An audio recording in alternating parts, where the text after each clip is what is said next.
What's going on YouTube? Today we'll be looking at the entire Genshin Impact story so far, and it is going to stop at Natlan 5.0. Shout out to you for making this recap video. I will have your YouTube channel in my description below. Appreciate you for making this video 27 minutes.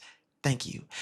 I have been playing this game since the beginning of time, but over time I have forgotten things or may have missed things. So I want to do a video like this, recap stuff, go over some conspiracy theories, react a little bit to it, and let's go ahead and dive into it without further ado. We hitting play. A quick recap of the entire Come on, man, let's have some fun now. The release of version 5.0. I'll be uploading summaries of the Natlan Archon quest as they release. I did the I did the Archon quest for Natlan. Then here it is. Gotta admit, pretty starts good. With our favorite little extraterrestrials, Traveler and their sibling, who descended to the strange land of Teyvat in the form of a falling star. As they try to leave this world, they are stopped and separated by an entity that calls herself the Sustainer of Heavenly Principles, more commonly known as the Unknown God. A seal was apparently placed on Traveler, causing them to lose their power. After being separated for an undetermined number of years, Traveler is now in Mondstadt with a floating fairy called Pyro. Pause, bro. I don't think we will. Man, I don't know if I want to say that, bro. Do y'all think that we will end up fighting the Unknown God? Like, what's more of a realistic ending? Do you think that you'll fight the Unknown God, or do you think you'll fight your brother or your sister, depending on who you picked? Like, do you think like the Unknown God will control your brother or sister and you have to do a 1v1 with them first, or whatever the case may be? Let me know in the comments below. I'm gonna be stopping this video and asking a bunch of questions. This might be an hour long. My next question is, Paimon, do y'all think Paimon is working for the Unknown God? What if Paimon is playing stupid right now and her whole thing is to follow the other sibling to make sure that, you know, Paimon is reporting back to the Unknown God like, yo, they're here this far. They've already realized that they can use this element. They're doing this and that, blah, blah, blah, blah, blah. Like, do you think Paimon is really stupid, or do you think that she's just playing stupid? I mean, it could be both, but let me know. I low-key think Paimon is like, I think she an informant, bro. I ain't gonna lie, bro. I ain't gonna lie. I think she got, if we Lil Durk, Paimon definitely a jam. Who acts as their travel guide and teaches them all they need to know about the world of Teyvat. The 7 nations of Teyvat are all ruled by the 7 archons, gods chosen by divine hierarchy. Yo, I'm at a loss for words right now. Like, all right, if this is a recap video, why do we keep putting Farina on these archon? Like, why do we keep saying Farina is an archon? Like, that's kind of misleading, isn't it?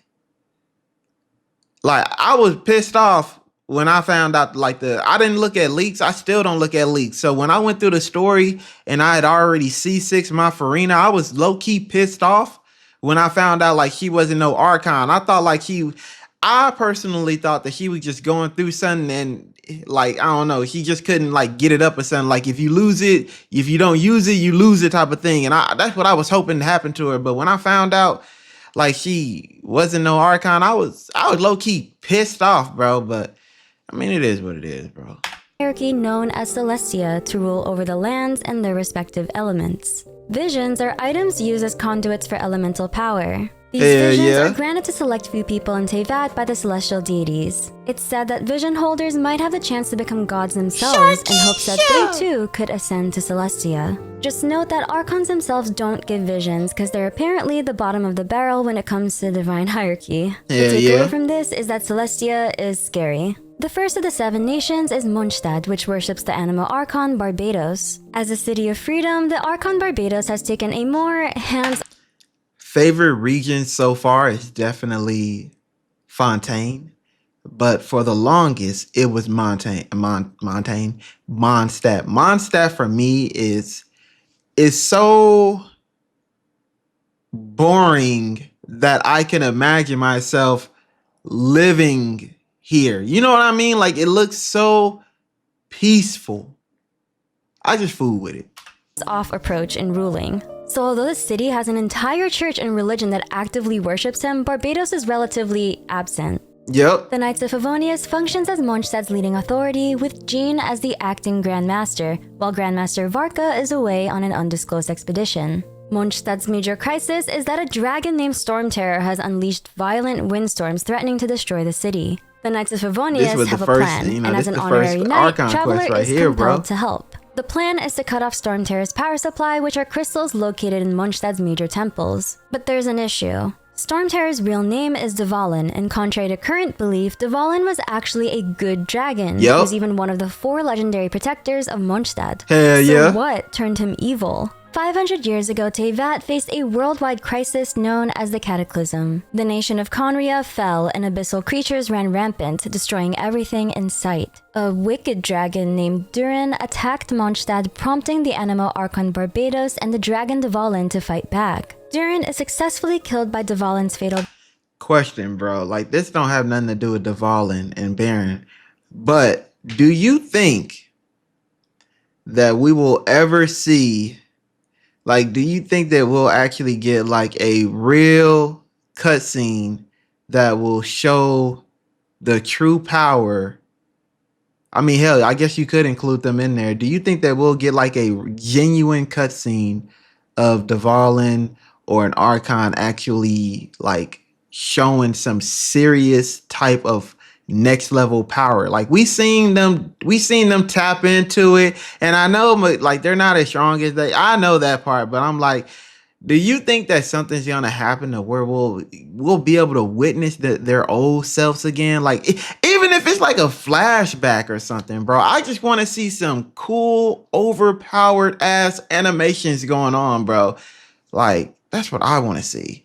A bite to his throat. But Dvalin inadvertently swallows Durin's poisonous blood. After the battle, Dvalin hibernates and returns to Mondstadt centuries later. However, with his honorable deeds forgotten, the people of Mondstadt cowered in fear. Dvalin retreats in betrayal and pain, which exacerbates the effects of the poisonous blood in his body. Now subject to the call of the abyss, Dvalin seeks revenge on Mondstadt. The only way to stop him is to purify the abyssal corruption in his blood. Conveniently, a mysterious bard named Venti seems to know how to do it. After stealing the legendary Lyre de Hermel, a tool belonging to the Anemo archon, the group heads to Starsnatch Cliff to summon and purify Dvalin, but their plans are thwarted by an abyss mage. This abyss mage is from a nefarious faction known as the Abyss Order, which seeks to destroy the 7 nations out of revenge for the fall of Conria, the kingdom that fell during the Cataclysm 500 years ago. Traveler and the group go to Storm Terror's lair and manage to free Dvalin from his abyssal corruption and from the... Yo, do y'all remember when Venti was annoying as hell? If you played this game when it first came out, whenever you used to do Venti ult and co-op, your screen would lag so hard, bruh. I remember you did this one event on the beach. Venti ult would literally have you just... You be lagging hard as hell. The Abyss Order. All's well that ends well, or so it seems, until a Fatui harbinger named La Senora steals a gnosis from Venti. Venti is Hey, that right there, I'm glad I paused it on your ugly ass face right there. Bro, he got his ass handed to him right there, bro. Yo, she whooped his ass. I was really expecting some next level. I thought Venti was gonna come out like, I'm Starbucks. Yeah. My boy was out here trying to rhyme. Like he was literally, well, 1, 2, 3. You could be my friend, Z. Hold on now. Wait a minute. Rub my eyebrows. I just want to be your friend all the way to the end. Like he was really on some friendly ass stuff, bro. He got his ass clapped right here. I was happy about this, but at the same time, I was disappointed. And if you notice the trend, every Archon quest, bro, that we've done, they always losing a gnosis.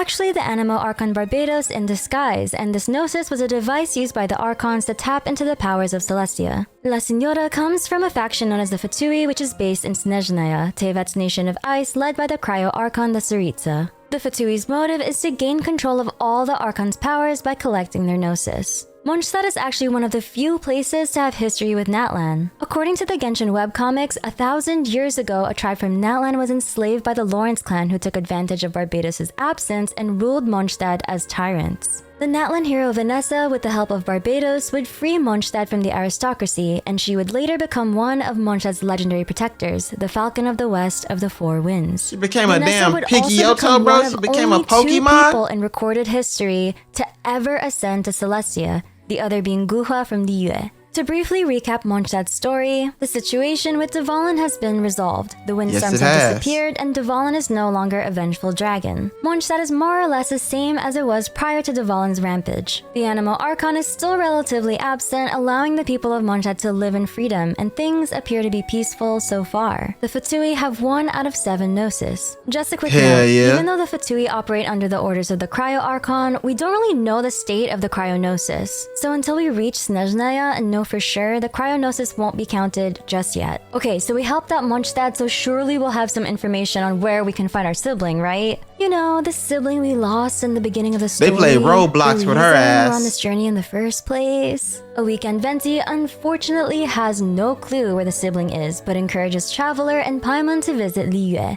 the nation led by the Geo Archon. Once every year, the Geo Archon descends during the Rite of Descension, a ceremony where the Geo Archon himself descends in his dragon form to give his predictions on the business trends that will shape the UA's economy for the year. So surely, if we catch a Geo Archon, he'll have some information on our sibling, right? Liyue is considered the most prosperous nation in all of Teyvat, the chef and it's also cooking where Mora, the global currency, is minted via the power of the Geonosis. The nation is under the rule of Rex Lapis, the Geo Archon and god of contracts, and the governing bodies include the Adepti and the Qixing. That scene right there is still, to this day, one of the best scenes Genshin Impact, Hoyoverse, whatever, has ever put together. It was Britain. What is Britain, bro? It was written so well, bro. It made Ningguang look like a 5-star. The Adepti are illuminated beasts and gods elected by Rex Lapis, while the Qixing is a committee made up of 7 business leaders who implement the policies laid out by Rex Lapis. The Adepti and the Qixing disagree with the way the UA's affairs are being handled. Adepti believe humans are too weak to fend for themselves, and the Qixing believe humans are actually self-sufficient without the Adepti. Ningguang is the member of the Qixing selected to perform this year's Rite of Descension. She's the owner of the luxurious jade chamber you see floating in the sky. Unfortunately this year, Rex Lapis descends dead, and due to being a foreigner, Traveler is suspected of his murder. Traveler is saved by Child, a Fatui harbinger. Ningguang has suspicions that the Fatui are in Liyue to cause mass hysteria. With Rex Lapis dead, a government restructure is definitely needed. So the Fatui are here to cast doubt amongst the citizens, cause panic, and while everyone's distracted, snatch the Geonosis from Rex Lapis's heavily guarded body. Zhongli is a consultant of the Wangsheng funeral parlor and is tasked with giving Rex Lapis a proper burial. Traveler assists Zhongli and procures special items for the funeral ceremony known as the Rite of Parting. As Ningguang predicted, the Fatui cause mass panic, so Traveler confronts Child at the Golden House where apparently Rex Lapis's body is being stored. Child reaches into Rex Lapis's body to grab the Gnosis, only for it to be, dun, empty. A battle ensues. In an attempt to force the Geo Archon to show him— Pause! Oh, Lord. Look at him. My boy. Child, bruh, this has got to be top 5 worst designs in the game. Look at that shirt, bro. Why is his stomach showing, bro? What's the scarf for? He got this dirty, ashy ass gray outfit on. This outfit is so disgusting, bro. Like, just go ahead and do what you did in Honkai Star Rail and give my boy another version and have him come out again, cause this dude is this is terrible, bro. I love Hydro, but I hate him just for the simple design, bro. And he don't crit. Like this don't have nothing to do with the story, bro. He just pissing me off, bro, with that outfit that he got on. Like, why he got it? Man, he got it. Man, keep the damn. Man, hey, what y'all think about Child, bro? Do y'all think he's gonna get another? Do y'all think they're gonna do some Honkai Star Rail and have another version of him come out and then re-release him as a 5-star and make y'all waste money and play y'all? Ain't no way y'all got Don Hong like that up in Hong. Ain't no way y'all did that. Himself and surrender the Geonosis, Child summons the sea god Ostyle, an ancient god that had tormented Liyue in the past. At this point, the Qixing and the Adepti put their political differences aside and protect Liyue from imminent danger. Ningguang drops the Jade Chamber on Ostyle, sealing him once and for all. Traveler seeks out Zhongli and is surprised to find him with La Senora and Child. Apparently, Zhongli is actually the Geo-Archon Rex Lapis. He faked his own death and has been living amongst the humans as a consultant of the Wangsheng funeral parlor. Yep. All this was done as part of a contract with the Fatui and also to test the people of Liyue to see if they can survive without an Archon's rule. Just imagine, while Liyue is falling apart, Zhongli's just picking flowers for his own funeral. As per the contract, Zhongli willingly surrenders his gnosis to the Fatui. Here's the state of Liyue after its Archon quests. Mora, the global currency of Teyvat, was being minted by the Geonosis. Now that Zhongli has surrendered the Gnosis to the Fatui, no new Mora is currently being minted. Zhongli admits that he didn't have an alternative plan for his resignation as an Archon and calls this a major issue from a financial standpoint. He literally just went, oops, and then just went into retirement. The Qixing now up. That low-key kind of pisses me off. Like, I get that he's the... Is he currently... I think Zhongli is the oldest Archon as of right now. I think so. Yeah, everybody else is like 500 years old, 2,000 years old, 3,000 years old. The Shogun not even that old. We know Nahida the youngest. Farina, she don't even freaking count. Focalor, she the same age as probably Nahida, I think. I think she's less than... I think she's like she's less than 500, I think. She's not that old, from my understanding. Like, I still don't understand. I get it. Zhongli was just like, man, I'm too old to be doing this. I get it, but at the same time, like, I wanted to see something, bro. Operate solely as the decision makers behind the US policies and regulations, with the Adepti stepping back to let humans do their own thing. Ningguang later rebuilds the Jade Chamber during the interlude chapter The Crane Returns on the Wind. The Fatui have 2 out of 7 Gnosis. Surely though, since we've helped 2 nations with their problems and Zhongli seems to be old and wise, he must know a thing or two about our missing alien sibling, right? Well, he doesn't, and Zhongli tells Traveler and Paimon to head over to Inazuma since news of his death will cause the Electro Archon to move on forward with her plans. Now, if you want to go to Natlan, you can now after getting to this point in the main storyline. 5.0 makes it possible for new players to go to Natlan right after Liyue. But on to the next region in chronological order of release. Inazuma is ruled by the Electro Archon A, and the Raiden Shogun is the stoic puppet she uses as her mortal vessel. It's kinda like her persona. In the past year, Inazuma has been in isolationism due to the Sakoku Decree. Violent windstorms around the region make sea travel nearly impossible. There's also a vision hunt decree in effect to confiscate all visions from vision holders. I went viral for reacting to this cutscene right here. Will be punished. For some reason, due to diplomatic immunity, the Fatui are able to freely enter the country. Arguably, out of the region so far, Inazuma is in the worst socio-political condition. Aside from the Electro Archon, Inazuma is also led by the Tri-Commission, 3 organizations who oversee various matters. More than half the members are actually corrupt. Inazuma is also in the middle of a civil war waged against the Electro Archon by the Sangonomiya clan. Yikes. Traveler and Paimon get to Inazuma safely with the help of Beidou and Kazuha, and are put under the care of Toma. He introduces them to the Kamisato clan's princess, Kamisato Ayaka. Here we go! Upon hearing Traveler's deeds in Mondstadt and Liyue, hopes to get their aid in Inazuma's affairs as well. She wet sock dances her way into Traveler's heart and tries to convince Traveler to their side. Toma's apprehended by the Tenryu Commission, and the Electro Archon herself will separate him from his vision. Traveler and Paimon attempt to rescue him but are overwhelmed by her power. The group retreats to Watatsumi Island for safety and work with Kokomi and the Resistance Group. The Fatui and the corrupt members of the Tri-Commission have been working together to whittle down the Resistance army. The Fatui had been secretly funneling in delusions to the Resistance warriors, and these delusions are basically off-brand knockoff visions which deplete the wearer's life force over time, subsequently killing them. Traveler wants revenge and attempts to destroy the delusion factory, but he's efficiently stopped by Fatui Harbinger Scaramouche. He's rescued by Yaimiko, the head of the Narukami Shrine. As the Electro Archon's familiar, she's aware of her weaknesses and trains Traveler in the ways of beating the Raiden Shogun. Also, as her familiar, Yaimiko was tasked with protecting the Electro Gnosis. In order to spare Traveler, Yaimiko bargained with Scaramouche, Traveler's life in exchange for the Electro Gnosis. Obviously, Scaramouche agrees. With the help of Yaimiko, Traveler is able to turn some commission members to their side by exposing the more corrupt members' involvement with the Fatui. The Fatui's plan was to destabilize Inazuma and create a market for their delusions, and they... I ain't gonna lie to you, would have had to take an L. We done already lost 2 Gnosis. They about to put them all together like a Megazord and come kill everybody. Like, come on, bro. Like you don't even know you don't even know me that well. Like, go ahead and get, you know what I'm saying, and keep your gnosis, bro.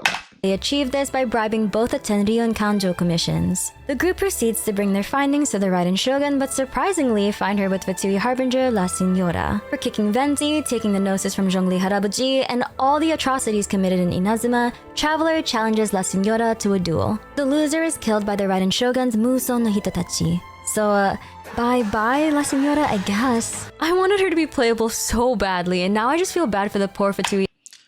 I didn't.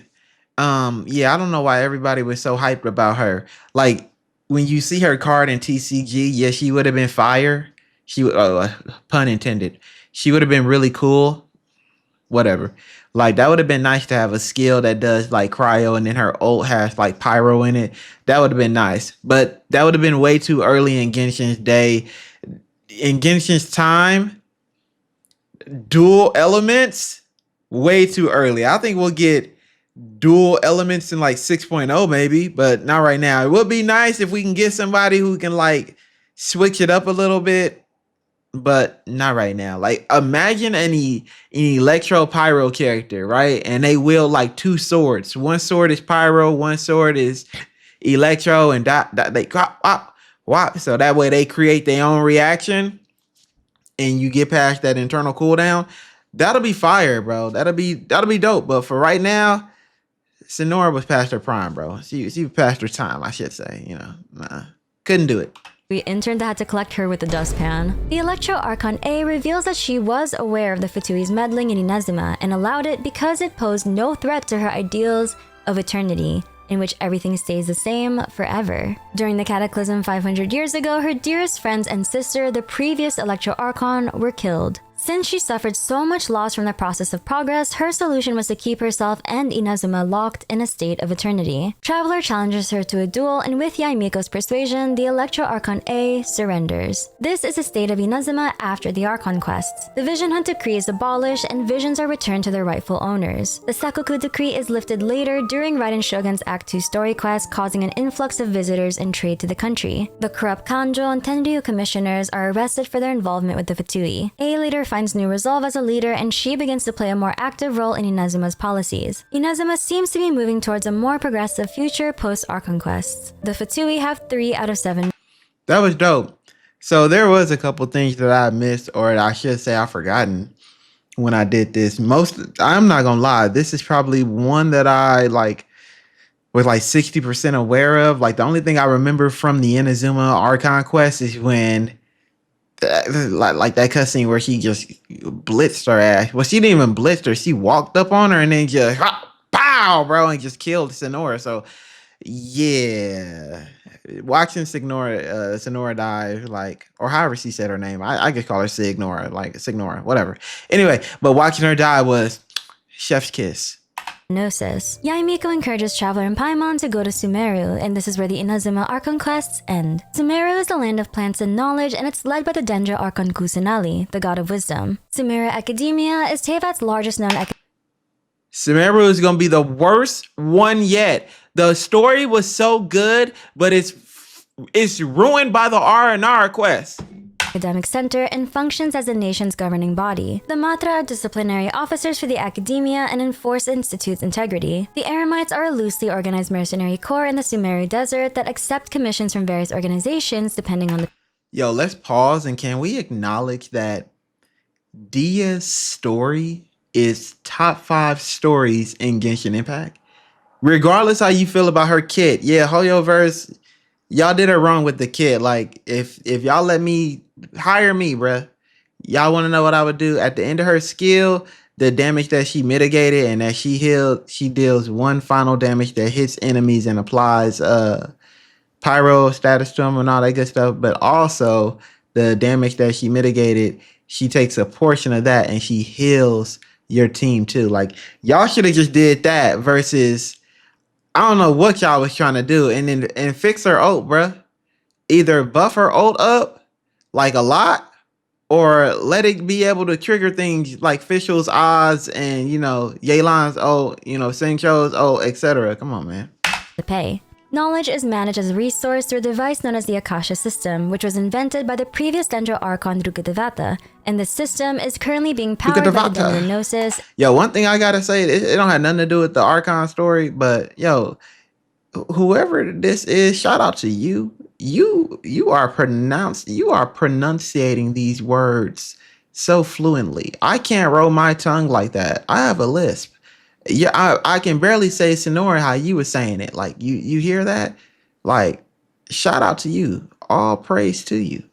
And managed by the academia. The people of Sumeru are connected to all the information in the Akasha system via the Akasha terminals. For some reason, the people of Sumeru don't have the ability to dream. The political state of Sumeru is kinda sad. The leading sages of the academia reject Kusanali as their archon in favor of the former Teyvat. As a result, Kusanali lives in seclusion and has very little control over the affairs of Sumeru. Those with faith in Kusanali are very few, and this development has caused the corrupt sages of the academia to have free reign. Sumeru is affected by the withering, corruption that happened after a ruler named King Deshret introduced forbidden knowledge to his people. Forbidden knowledge is a type of wisdom that comes from outside of Teyvat. The withering causes areas of the land to rapidly deteriorate and decay, and the effect on humans is a disease known as Elazar, whose symptoms include the hardening of one's skin until fatigue, nerve damage, and finally necrosis occurs, causing permanent immobility. Traveler Paimon arrived to Sumeru City with help of Tugnay Oh yeah, I remember trying this. To We were trying to see what was going on with her. Dunyarzad and her guardian Dihya. Dunyarzad is a rare follower of Kusanali and has volunteered to organize this year's Subserious Festival, a celebration dedicated to Kusanali's birthday. The festival is later shut down by the Grand Sage of the Academia, and weird things start happening where everyone experiences the same day over and over again. A girl named Nahida reveals herself to be the Dendro archon Kusanali and exposes the mass dream harvest scheme. Everyone has been trapped in a samsara, a constant loop of the day of the Subserious Festival. Everyone's Akasha terminals were being used by the academia to farm the dreams of the people of Sumeru. The process works by separating one's consciousness and placing it into a host dream, which in this case happens to be Nilu's dream. Nilu's the host. The now vacant dream gets harvested at the end of every samsara cycle or loop. But why dreams? Nahida notes that dreams are rich bundles of human wisdom since the mind is That's most crazy active that in it was dreaming. all However, like this constant state of it was dreaming causes Nilu. fatigue. That's kind of In order weird. To stop the samsara, they have to wake up Nilu. The mass dream harvest scheme was an experiment started by Fatui Harbinger Ildetore and a promise. Like, that concept is weird within itself, but it's such a cool concept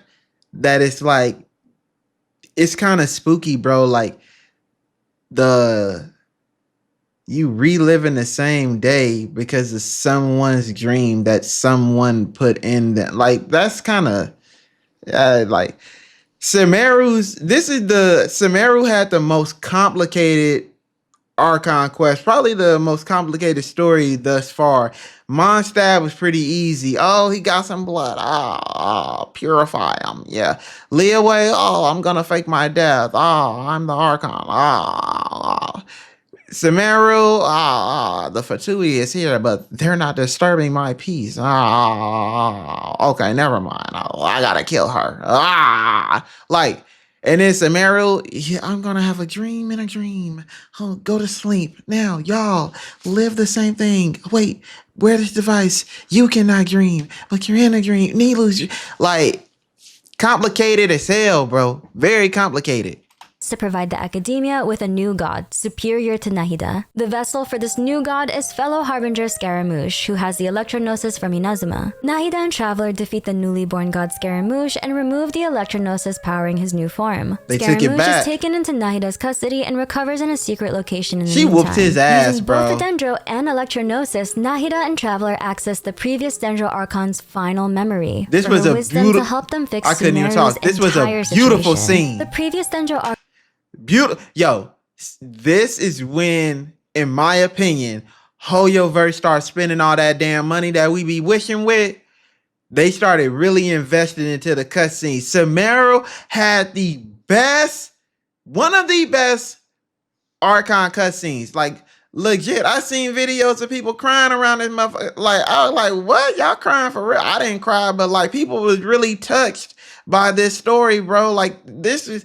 I cried because how long it was, bro. I ain't gonna lie to you, bro. We were doing this quest for like weeks.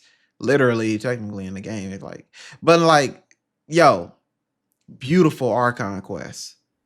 Archon Teyvat had created Nahida as a branch from the Irminsul tree to serve as her next reincarnation. During the Cataclysm, Teyvat was tasked with the huge job of protecting the Irminsul from the withering/abyssal corruption. The Irminsul tree is a database for all information and memories of Teyvat, so whatever happened in the world and who existed in it will all be recorded in the Irminsul. Unfortunately, Teyvat is affected by the withering, and in order to clear the corruption and save the Irminsul tree as well as Sumeru and potentially all of Teyvat, Nahida needs to remove all traces of Teyvat's corrupted existence and memories in the Irminsul. That was it right there. Moment, but Nahida finally obliges. The Irminsul is restored and the withering completely goes away, meaning all people suffering from Elazar are finally cured. The entire world essentially forgets Teyvat, and only Traveler remembers her since they're not part of this world. Changes to the Irminsul only seem to affect people that are of Teyvat. Il Dottore negotiates with Nahida for the Dendro and Electro gnosis, and through this exchange, Nahida learns the truth of this world, which is the fact that the stars and skies of Teyvat are a lie. Here's the state of Sumeru after the Archon quests. No one in the world remembers Teyvat, and Nahida is worshipped and believed to be the only Dendro Archon. Nahida now oversees all matters and affairs in Sumeru. The Akasha system was shut down as a result of it no longer being powered by the Dendro gnosis, and as a result, the people of Sumeru can experience dreams again. The withering was eradicated from Sumeru, meaning no more withering zones and no more Elazar. Scaramouche tries to remove his prior existence from the Irminsul in Teyvat style, but comes back into existence as Wanderer. The Fatui Harbingers have an empty 6th spot that's been vacant for years, as Scaramouche technically never existed. The Fatui have 4 out of 7 gnosis. The next nation Traveler and Paimon go to is Fontaine, which is ruled by— Hey! I am the Hydro Archon. If I did not say it already, my favorite element is Hydro. My favorite character is Mona. My most used character is probably now Yelan. My favorite playable character, my favorite story, even though I'm so disappointed that she's not the Archon, I really love Farina's story. And I don't mean just story that you play. I love what she stands for. I love what she went through. I think that she did for what she was doing. Like, you either loved her or you didn't like her. Most people, when we got to Fontaine, they was complaining about her personality. But for me, I thought she did for what she was, I think she did a really good job. By the Hydro Archon, a seemingly pompous pamplemousse named Farina. It's the most technically advanced nation out of the 7, and it prides itself in its art, culture, and scientific achievements. The nation has a notoriously complex law system in place, and the tiniest infractions are beat the hell out of crimes that child, come with bro. severe punishment. He beat the hell out of him. Phantom is the nation's law enforcement. Individuals are judged in the court of Fontaine, and although overseen by the Judex Nubillet, the final verdict is given by a device called the Oratrice Mécanique d'Analyse Cardinale.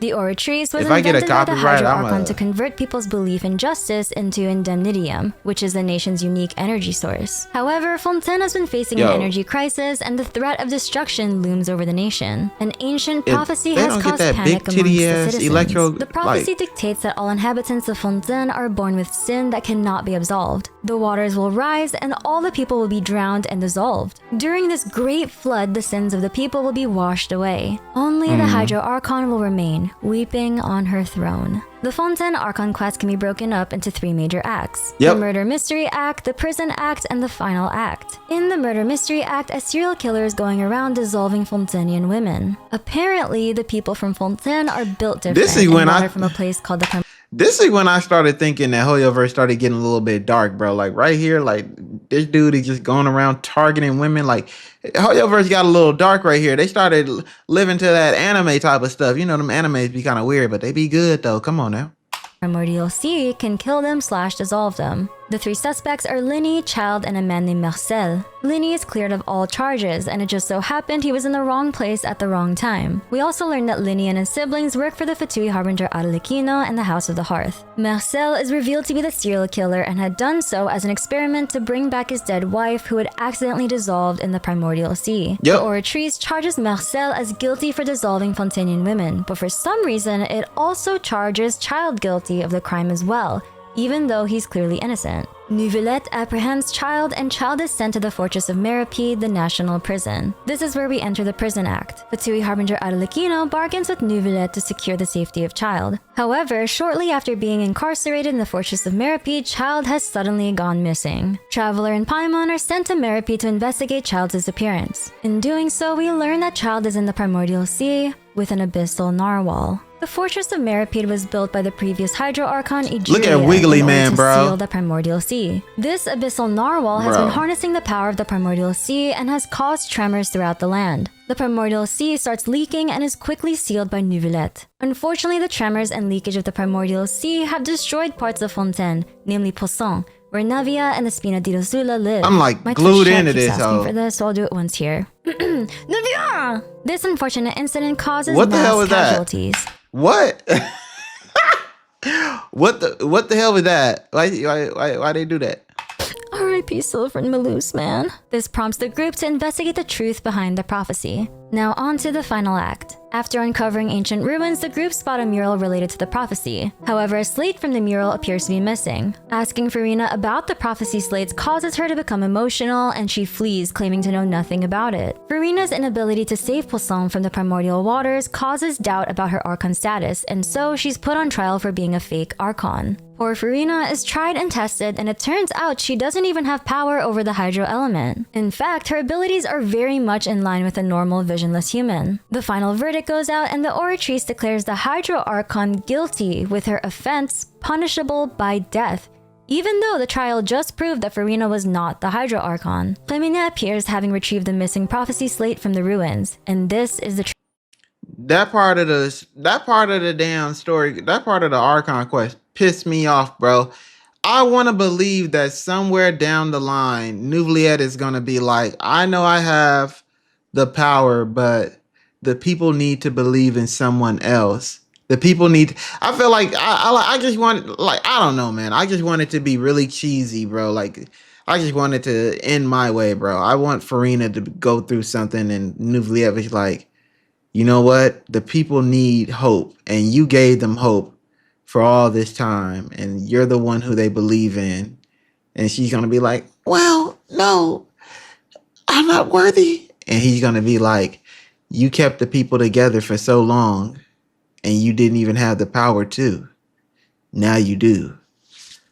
Archon. Like, come on, man. Like, make her be an Archon for... Why is my favorite element the one that's Archon-less?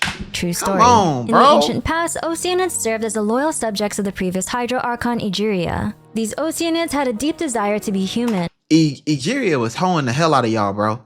Real talk. Like, Egeria was, like, messing up a whole lot of stuff. She wasn't living right as an Archon, bro. Like, the Archons in the past really was, like... I can't cuss like I want to, but y'all know what I want to say.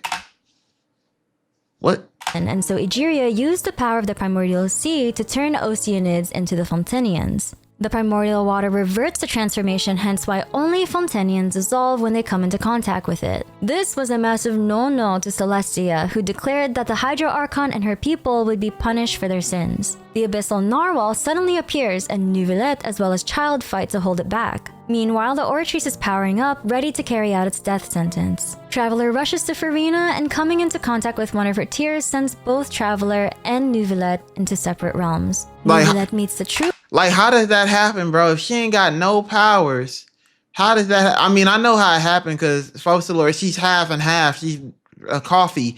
But, like, golly, bro, make her an Archon. Hydro Archon Focalor. After Egeria's death during the Cataclysm, Focalor ascended as the next Archon. In order to prevent the prophecy, she split herself into two parts. Her divine spirit remained as Focalor, and her human body became Furina. She placed a curse of immortality on Furina and instructed her to pretend to be the Hydro Archon in order to avoid Celestia's gaze. Furina played this role painfully for 500 years. Meanwhile, Focalor was accumulating massive amounts of indemnitium from the Oratrice in preparation to give Celestia the biggest middle finger of all time. All of the nation's stored indemnitium would be used to kill herself, thereby destroying the Hydro Throne. This is the biggest screw you to Celestia, since it means there can no longer be a Hydro Archon after this.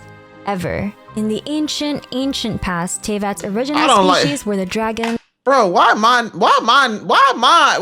favorite region, bro, gotta do that, bro? Why they couldn't do it to the Geo? Like, why that couldn't be Zhongli's type of story quest? Like, why Fontaine can't have an archon, bro? Like, but Nouveliette, because he had the damn, man, come on, bro. Like, Nouveliette holding it all the damn, I ain't gonna spoil it for nobody who need to recap, bro, man. Y'all, man, come on, bro.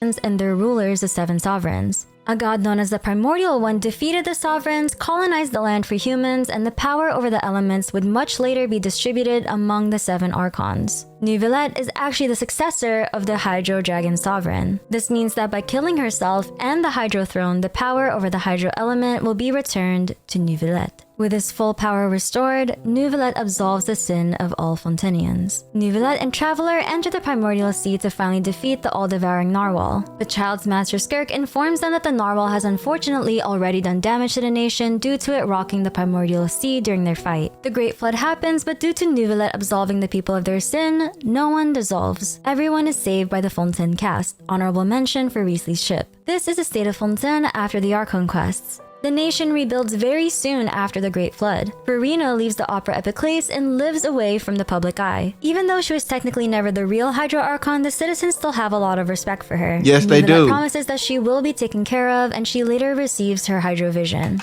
Yo, I might do a reaction video to that because that scene was so good. I don't think a lot of people understand.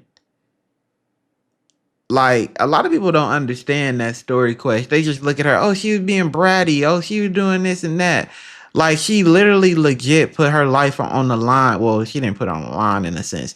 But she legit was holding it down for 500 years, went to go chill, came outside, and was pretty much peer pressure to do the show and came back. And then when the people needed her again, knowing that she wasn't the Archon, knowing that she lied in their faces, knowing everything that she did to them, they have so much respect for her that they forgave her. And then what did she do? She is a natural caregiver. So she went ahead and did that show for herself and got her vision that way. That was so cool, bro. That was really, really cool. Well, this is the first time we seen somebody gain a vision in Honkai Star. What the hell? Is this the first time we've seen someone gain their vision in Genshin Impact, bro? Like, we've never seen them actually get it like this, at least. Like, this whole entire scene was fire, bro. Like, Nouveliette, bro, just go ahead and give her a power, bro. Like, go ahead and share some, bro. Nouveliette is now in charge of Fontaine. Child is MIA after his master Skirk threw him into a portal. In exchange for helping the people of Poisson and aiding Fontaine's reconstruction, Fatui Harbinger Arlecchino is granted the Hydronosis by Nouveliette. As of now, the Fatui have 5 out of 7 Gnosis. Why they keep giving up these Gnosis? Like, Nouveliette literally just got all his power back. I don't care if it would have ruined the city. Kill that hoe. Like, come on, man. End the game. Like, Fontaine could have been the last one, you know what I'm saying? Come on now.